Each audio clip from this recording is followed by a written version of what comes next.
नमस्कार दोस्तों, मैं थू लाठी और आज के मुद्दे पर बात करने से पहले अगर आप सोच रहे हैं मैं मिमिक्री करूंगा तो आप गलत हैं, क्योंकि जिस चीज़ का ज्ञान ना हो उसे करने से फ़ायदा भी नहीं है। इसलिए नीचे नेम प्लेट पे आपको मेरा नाम दिख रहा होगा। दिख रहा है ना? नहीं दिख रहा है? अच्छा रुकिए, मैं इसे बड़ा करके बताता हूँ। ये बड़ा करके दिखा देता हूँ, क्योंकि नाम और न्यूज़ को कैसे बड़ा करके दिखाना है ये मैंने अरविंद केजरीवाल जी से सीखा है, जो मेरे गुरु हैं और गुरु होने के साथ साथ शिष्य भी हैं। कहने का मतलब है कि टाइम टू टाइम हमें एक दूसरे की ज़रूरत पड़ती रहती है, क्योंकि जब जब ये रायता फैलाते हैं तो उसे साफ़ करने के लिए मुझे ही अपनी ज़ुबान गंदी करनी पड़ती है। क्यों भाई, चाट के साफ़ करते हो क्या? तुम भक्त लोग चाटते होगे, हम नहीं। हम तो खाने से लेकर धोने तक में और हाथ मिलाने से लेकर साथ छोड़ने तक में लेफ्ट हैंड का ही इस्तेमाल करते हैं, because we love left hand. तो दोस्तों, बेकार की बातों में टाइम वेस्ट करके मुझे वीडियो को लंबी करने में कोई दिलचस्पी नहीं है। मैं सीधे मुद्दे पर आता हूँ कि खाते में 15 लाख कब आएंगे। अरे मुझे क्या व्हाट्सएप या समझा है तुम लोगों ने जो ये सब पूछूंगा? मैं खुद एक इंस्टीट्यूट हूँ, इसलिए सवाल भी हार्वर्ड यूनिवर्सिटी जैसे ही होंगे। तुम भक्तों ने सोच कैसे लिया मैं प्राथमिक विद्यालय वाले सवाल करूंगा?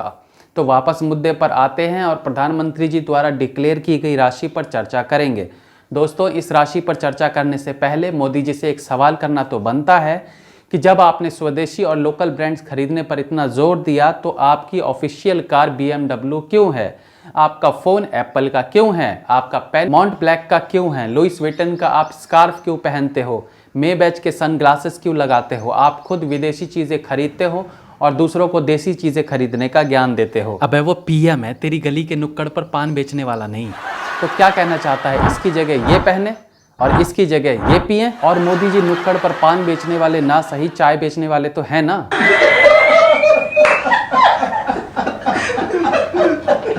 थैंक यू गुरुदेव। कुछ इंतजाम किया हमारे लिए आपने? आपके दवा दारू का इंतजाम कर दिया। Thank you Guruji, thank you. दारू का नहीं, दवा का। वो एक आदमी खुश हो गया बड़ा। ठीक है गुरुजी, वैसे भी इलेक्शन खत्म हो गए हैं, अब मेरी क्या जरूरत है आपको? अब आप अपना फैलाया हुआ रायता रवीश भैया से ही साफ कराना, मैं अब नहीं करूंगा। फिर क्या करोगे? तो आपको देश छोड़ के जाना पड़ेगा। हेलो गुरुजी, मैं तो इस देश में रहता भी नहीं। I am from Germany. It's hard in Germany. Well, it's like even when they're saying something nice, it just sounds like they're angry with me. And Well, they are. Believe me, they're angry. They are angry. भाई ये Germany वाले तो हमारे जाट्टो जैसे निकले, कितने भी प्यार से बात कर लेंगे, लगेगा जैसे लट्ठी मार रहे हो। Whatever. मैं बेकार की बातों में टाइम वेस्ट ना करके हम सीधे मुद्दे पर आते हैं। रवीश जी कुछ कहना चाहते हैं आपसे? रवीश भैया, मैं आपके कुछ कहने से पहले भक्तों से एक सवाल पूछना चाहता हूं कि एक सवाल आप खुद से पूछिए, क्या वाकई आपने तय कर लिया है कि खुद और समाज को बर्बाद कर देना है? अरे भाई साहब, ये क्या कह रहे हो आप? मैं क्यों समाज को बर्बाद करूंगा? मैं तो देश को जोड़े रखने में विश्वास रखता हूं, भाईचारे में विश्वास रखता हूं। मुझे देश के गरीबों की चिंता है। मुझे इन भ्रष्ट बीजेपी वालों से अपने देश को आजाद कराना है। हमें अपने देश में इंसाफ चाहिए।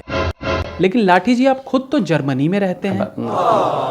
दोस्तों, मैं भक्तों से कहना चाहूंगा कि आपने इस ढोंडू को आप साथ ले जाए, वरना मैं टीवी स्क्रीन काली करके रख दूंगा। बाकी फिर आप जानो। अभी कुछ साल पहले तक मोदी जी का कहना था कि 15-15 लाख सबके खाते में देंगे।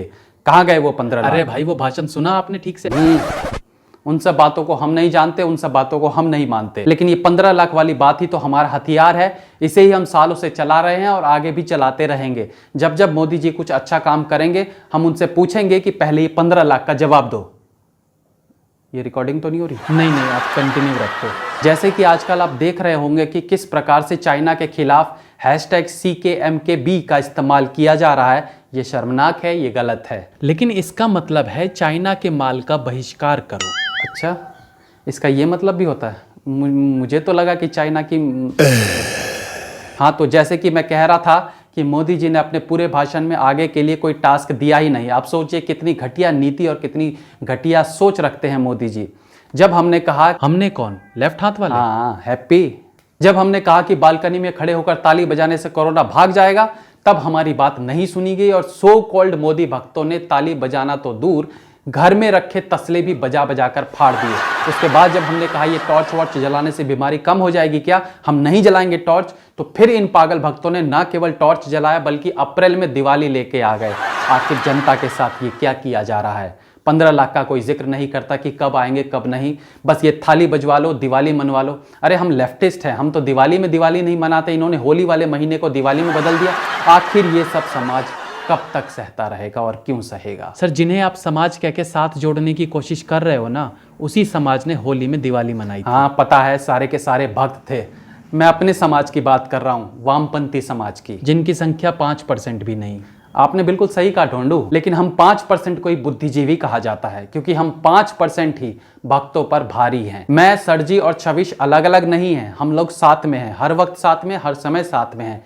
जबकि साहिल चंदेल अकेला है, एके टीके अकेला है, संभव अकेला है, सब अकेले पड़े हैं। खैर दोस्तों, मोदी जी के पूरे भाषण को मैं बिल्कुल सही नहीं मानता। उनका 20 लाख करोड़ का पैकेज मात्र एक छलावा है, दिखावा है, इससे किसी का भी भला नहीं होगा। अरे लेकिन ये रकम तो देंगे ही ना। वो सब मुझे नहीं पता, ना मुझे समझना है। मुझे बस ये पता है कि मोदी जी गलत हैं, देश के साथ गलत कर रहे हैं, और मैं बार बार ये बोलता रहूंगा, मोदी जी गलत हैं और गलत हैं। मैं इसी प्रकार से बोल बोल कर तुम्हारे अंदर ये भर दूंगा कि मोदी गलत हैं।